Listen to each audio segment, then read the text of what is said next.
Welcome to Lightning Ministries Daily Devotional. Today's topic, who does it belong to? We're reading from 2 Corinthians chapter 9, verses 6 through 8. I'm going to read that to you so that you know that what I'm sharing with you is not coming from me, but coming from the scriptures themselves.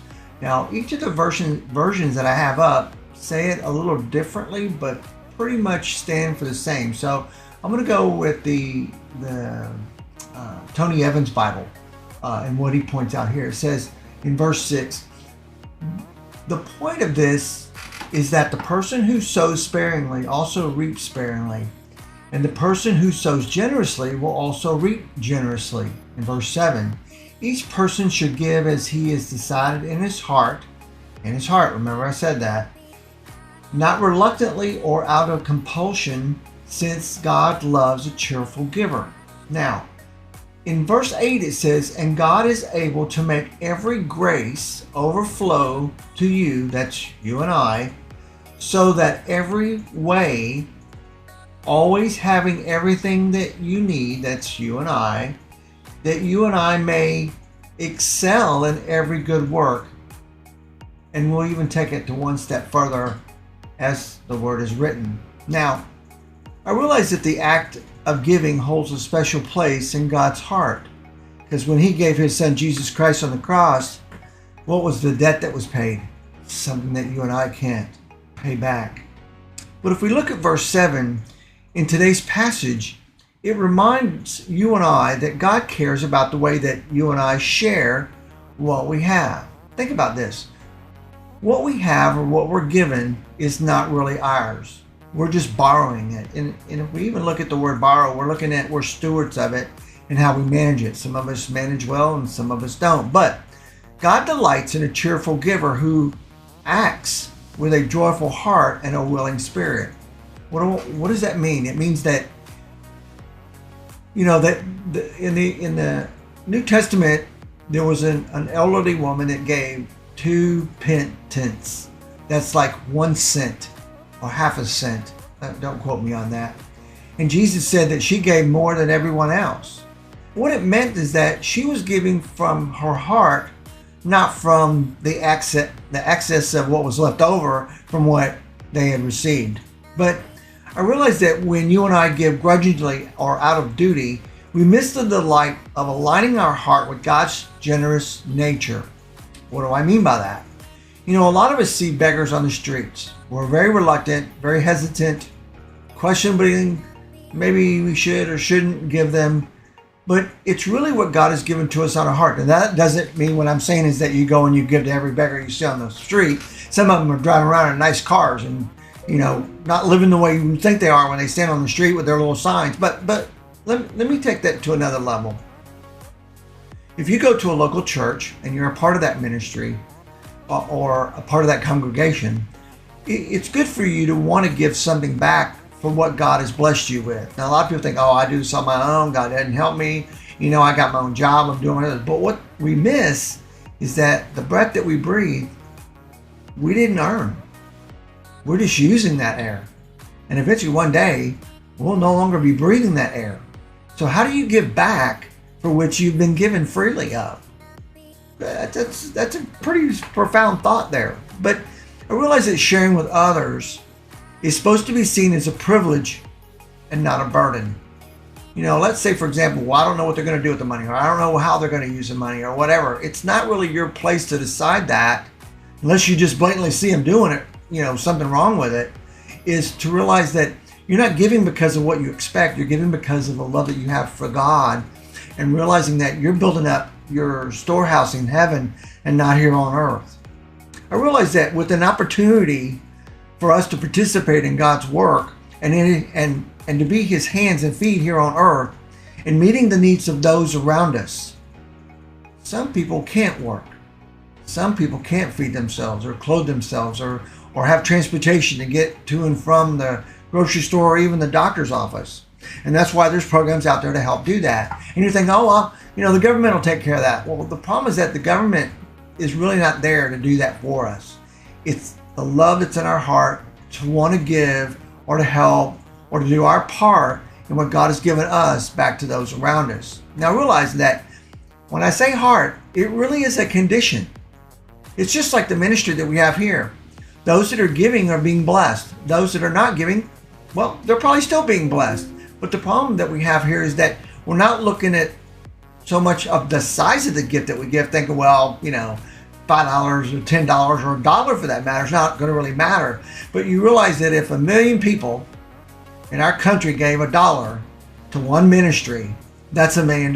Think about what the impact that ministry can do for others, whether it's feeding a homeless shelter, whether it's buying clothes for a family that lost their house to a fire or whatever. I mean, let your imagination run wild. Just listen to the news and you'll know exactly what I'm saying. But really what we need to view here is not so much about what we offer, but how we're offering it. What is your compassion? Is your compassion for building the relationship the Lord has given you with those around you? Then that's a cheerful heart. It's giving in a way that shows a reflection of gratitude for His blessings to us and to trust in His provisions, not only through us, but to give back to others. Look at it like this. We're a conduit, and whatever we take in, it goes right back out. What are my examples here? Well, let's see what. Your gas tank doesn't get filled up by itself. You work to earn money to buy the gas to put in your car. Someone else brings the gas to where you go get it, but still, you're still giving back. You're still paying that money back out. So it's not like you're holding on to it. Now, you could buy a bicycle and never use gas, but that's not the point of this. The point of this is that you got to eat, and unless you're just taking a thing of milk and a loaf of bread, in a basket back to your house every day because you're going to run out of food and you got to go back, then it defeats the purpose of your heart, because you're so focused, or let me rephrase that. We can be so focused on the things that we think that we need, we're not realizing that things that we have can be used for other reasons or given away. But we need to acknowledge that everything that we have belongs to God and that we are merely, as I mentioned, stewards. Once we figure that out, then we'll realize that, we'll understand that the day that I die, I'm not taking anything that I've earned or bought or used or have in this world with me. It's staying here for someone else to take, to want, to throw away, to give away, to use, to discard, whatever. And if you really look at that from that perspective, then what are you doing with what God has given you here on this earth? So, allow the joy of giving to fill your heart as you partner with God in blessing others. And remember, it's not about the dollar amount, but the love behind the gift. When you give someone a large gift, let's say, for example, and this happened to me, someone gave me $1,000 because I needed it to fix a car. Now, I didn't ask for that. I just said in prayer to pray about something to get fixed.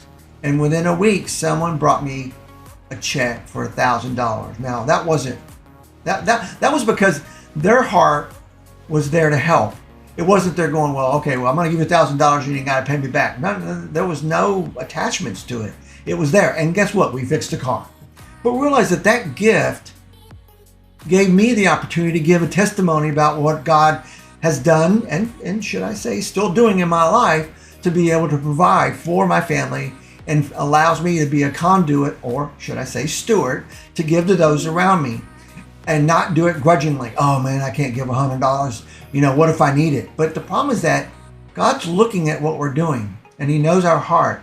And if we're given out of compulsion or feel like we're being forced to do it, then we don't have the right heart behind it, because then we're wanting to be selfish, and two, not only that, we're trying to be prideful, thinking that, it's not going to make a big difference, so I'll let somebody else do it. But I want you to take a moment now, in this moment that I'm talking to you, and ask God where He's inviting you to generously give to someone else or another. Doesn't have to be a family member, doesn't have to be someone from your work. You never know how God's going to use you in that. But just as God generously gave to you and I, ask Him who, and then faithfully and obediently execute the what. What does God want me to do with what He's given me? Whether, it doesn't have to be money. It could be something. It could be a car. I've heard people giving away houses and and trips and ministry opportunities and all kinds of things. And the thing that I cherish the most in that is realizing that I'm a part of a bigger picture than just my little tiny world, which in some cases is a little speck on the dust. But I encourage you today that while you don't have the opportunity to know who does it belong to, which is God, but the joy it is in your heart to give. Because if we give expecting something in return, then we're really not giving it. We're acting like we're giving it because we want something back. We want acknowledgement. We want a prideful response. We want some kind of a monetary gift to replace what we've given out. You know, that's like going to, this example I see all the time about people that don't want to give or people that do give. And that is this. When you give, don't expect anything in return. But realize that when you give, you're giving from your heart. And God sees that. And He knows already what you need. So if there's something that you need and He knows that you need it, you're going to get it. I've heard so many testimonies about where people are giving $5 and thinking that's the last $5 I have. And they walk down the street and there's $5 on the ground laying there. They got their money right back. Just like that. And as it said, it happens all the time? No, it doesn't happen all the time. But I'll assure you of this. When you trust God more than you trust in your things that you have, then your heart's going to change because you realize that all of this is temporary. And as being temporary means that how are you how are you, can't even say the word steward, how are you using it to glorify God through what He's provisioning for you? Well, you know what? I hope in some way I've encouraged you to realize that all that we do each and every day has a lot to do with how we see it from our heart. And God's heart was so great for us that He gave His only begotten Son, that whoever should believe in Him would have life everlasting. Well, that's a gift that we can't repay, but it is a gift that we can receive, and we can receive it by faith. And I challenge you today, take the time to see where your heart is in what you're doing in giving and receiving. So thanks for listening today. I hope I have encouraged you with God's Word as He has shared it with me to share with you. I hope to see you again. Leave us a comment. Give us, if you'd like to give to this ministry, you're more than welcome to. It's not an obligation. It is something that helps us to continue to do what we're doing here. I really do appreciate that too. And regardless of what God leads you to do, have a blessed day.